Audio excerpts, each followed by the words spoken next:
Eusébio de Cesareia e Beda, o Venerável, escreveram grandes obras da historiografia cristã. Estes grandes teólogos e pastores da Igreja marcaram a história do cristianismo e são considerados grandes descortinadores da fé cristã. Eles fecundaram seus espíritos pela mensagem evangélica e a revelação de Jesus Cristo, e as interpretaram nas diversas culturas de suas comunidades. Edificaram o grandioso edifício da fé cristã, que sustenta a nossa caminhada por longos séculos, fundamentando nossas práticas religiosas e abrindo-nos às novas fronteiras da caminhada eclesial.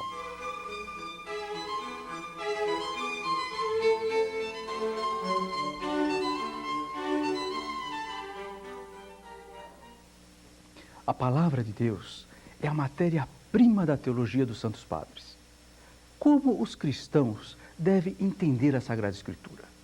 De que modo as comunidades cristãs ritualizaram o mistério pascal e organizaram o ano litúrgico? Num período de diálogo entre as igrejas patriarcais e dioceses, como foi possível manter a unidade na pluralidade?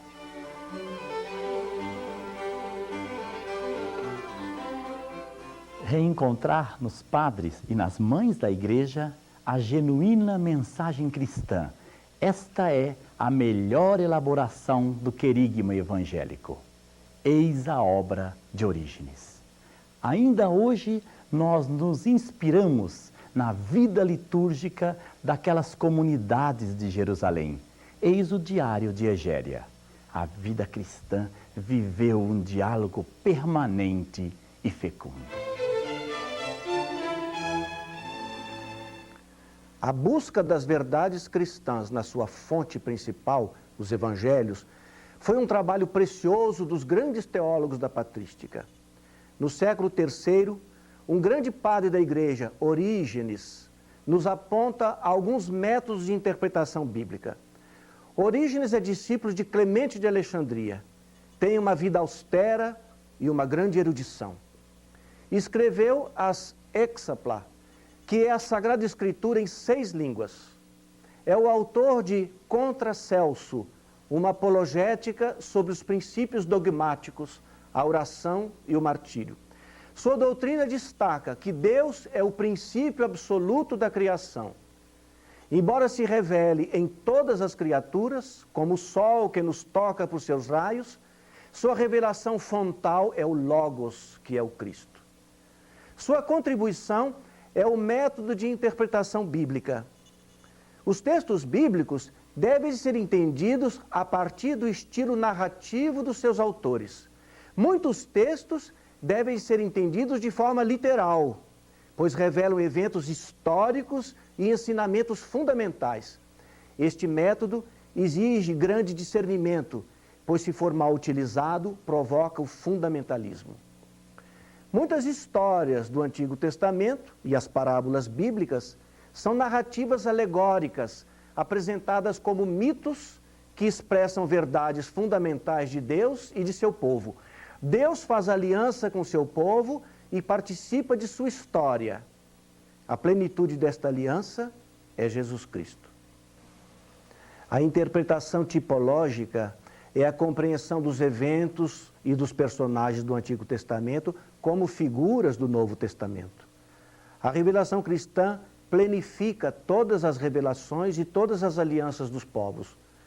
Outros textos bíblicos têm o estilo literário escatológico e apocalíptico e não podem ser lidos como fatos históricos, embora possam servir de alegoria para as realidades concretas.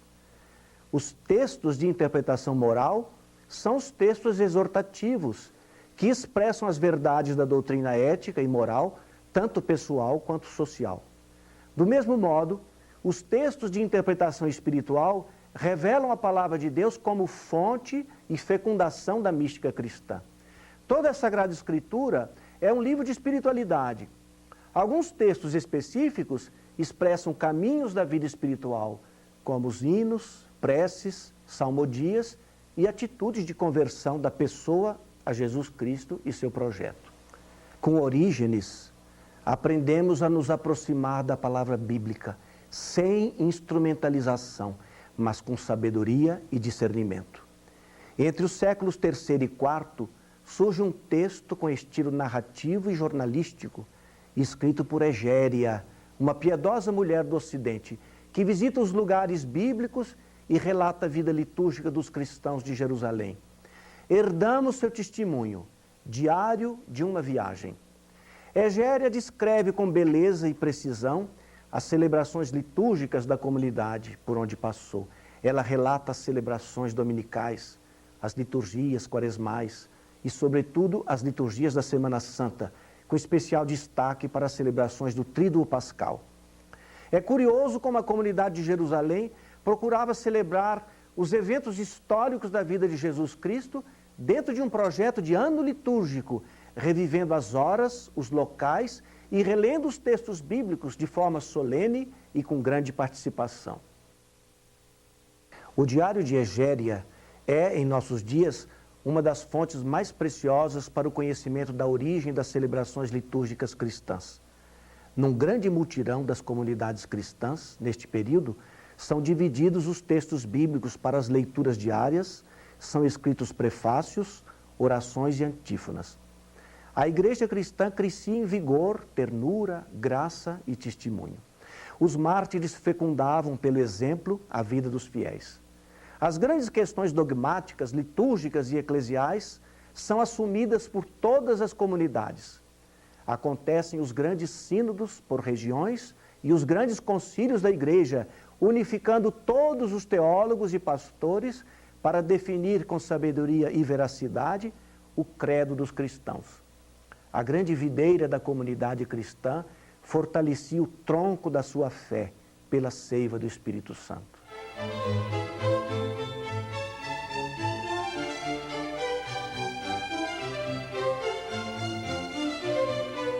A igreja está situada no mundo, interpela e é interpelada pelas realidades socio-históricas. A mensagem cristã entra nas questões temporais e espirituais.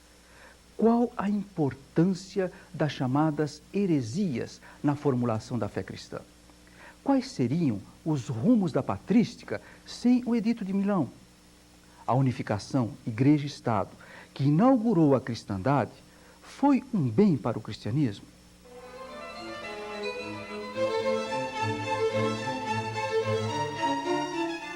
A igreja, que inicia sua trajetória naquelas comunidades periféricas silenciosas e até muito tímidas, se infiltra no universo judeu-pagão como um ramo frágil, através mesmo de pessoas muito simples e até mesmo incultas.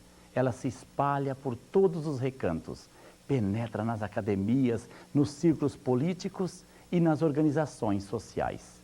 Eis os grandes encontros doutrinais: a fé cristã com a filosofia greco-romana, a revelação cristã com as religiões asiáticas e a comunidade eclesial com a comunidade política. Descortina-se um novo período, a época de ouro da patrística. A idade de ouro da patrística é de grande riqueza teológica. Neste período, as comunidades crescem, ganham estatuto civil e eclesiástico, os monges assumem a postura dos antigos mártires na imitação radical a Jesus Cristo. As estruturas eclesiásticas se tornam mais poderosas e as festas cristãs são contempladas pelo calendário civil. Inauguramos a cristandade. No Império Romano, o profetismo e o martírio desaparecem. O Edito de Milão, assinado por volta de 313, foi um acontecimento contextual. Diocleciano, num ato violento e selvagem, alegando a instauração da paz e da ordem do império, persegue atrozmente as comunidades cristãs, confisca os bens de seus fiéis, destrói e queima os livros litúrgicos, textos sagrados e manuscritos teológicos, e com o maior rigor proíbe agressivamente as assembleias comunitárias. Essa perseguição deixa marcas profundas, eleva a simpatia dos cristãos na sociedade e desperta irritação contra os poderes romanos. A situação se transforma quando Constantino se converte oficialmente à fé cristã como agradecimento à legendária vitória sobre Maxêncio na Ponte Milvio. Doravante, seus soldados trarão uma cruz e um inscrito nos escudos, In hoc signum vinces. Com este sinal vencerás. Suas palavras são magistrais. Nós, Constantino Augusto, damos aos cristãos e a todos a liberdade de seguir a religião de sua escolha, a fim de que a celeste divindade nos seja benevolente. Constantino e sua mãe Helena privilegiam e protegem as comunidades cristãs e lhes dão grandes regalias. Mas triste foi o decreto de Teodósio I, imperador de 379 a 395, que proíbe e persegue os praticantes das religiões não cristãs e os heréticos. Em 380, ordena que todos os cidadãos sigam a fé católica de Roma. Com Constantino, fica proibida a crucificação e a marca da ignomínia no rosto dos condenados. Os espetáculos imorais são criminosos, sobretudo com a participação de crianças. Os espetáculos circenses, com gladiadores e feras, desaparecem. Entre a sentença e a execução, sobretudo o confisco de bens e de pena capital, deve haver 30 dias para a recorrência. As leis de Constantino, feitas sob a vigilância e assessoria de líderes cristãos, determinam leis para o matrimônio, para o culto e para o domingo. Deste modo, as leis eclesiásticas tornam-se leis do Estado e vice-versa. Todas as decisões parecem favoráveis à vida cristã, que pode evangelizar em praça pública, ensinar nas escolas e praticar suas leis no universo civil. Por outro lado, o poder imperial interfere na vida da Igreja e nas suas reflexões teológicas. Neste período, os fiéis se organizam em comunidades como capelas, em paróquias com presbíteros e em dioceses com bispos ou patriarcas. Os grandes teólogos, bispos da Igreja, assumem publicamente os cuidados da catequese, da evangelização e da vida litúrgica. A grande euforia propiciou a elaboração dos grandes tratados de teologia e de catequese bíblica, tanto batismal quanto mistagógica. Os mártires tornam-se relíquias das igrejas antigas e símbolos da unidade dos cristãos. Os patriarcados orientais e as dioceses ocidentais são forças teológicas e eclesiais que enriquecem e fortalecem a igreja cristã, sistematizam seus ritos, escrevem seus textos litúrgicos e definem seus ministérios, não apenas como inspiração carismática e como poder civil. Surgem os grandes concílios para garantir a unidade teológica, eclesial e civil como segurança da unidade imperial. É a grande fecundidade teológica da tradição cristã. Na vida eclesial, inauguramos a cristandade. Na edificação da tradição cristã, iniciamos a grande época de ouro da patrística. Esta é a caminhada da Igreja desde a sua sementeira no primeiro querigma. Os seguidores de Jesus de Nazaré acompanham seus passos e herdam sua proposta de reino de Deus. A semente lança raízes profundas na época das origens da patrística.